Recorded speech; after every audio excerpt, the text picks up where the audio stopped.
In the heart of the savannah, every sunrise brings a story of survival, and sometimes something no one expects. A hunter meets the eyes of a newborn meant to be prey and chooses.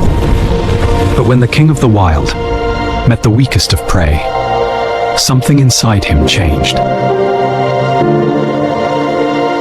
He could have ended a life, but instead, he chose to protect it. All day, he watched over the fragile creature, guarding it like his own. And when the time came to say goodbye, he let love lead the way.